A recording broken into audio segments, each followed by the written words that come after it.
આ છે Honda unicorn 2025નું model OBD2B અને મેં લીધીને હજી 1 મહિનો પણ નથી થયો ને એવરેજ બહુ સારી આપે છે, એટલે કન્સિડર કરવા જેવું છે. તમે જોઈ શકો છો એવરેજ કેટલી આપે છે એમ. 75 કિલોમીટર પર લીટર આટલી એવરેજ આપે છે. હજી ફર્સ્ટ સર્વિસ એ બાકી છે, એટલે કન્ડિશન આવી છે.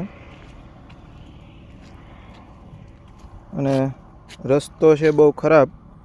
આમ રોડ સારો છે પણ વચ્ચે રસ્તો ક્યારેક ખરાબ આવી જાય એટલે આવી કન્ડિશન થઈ જાય.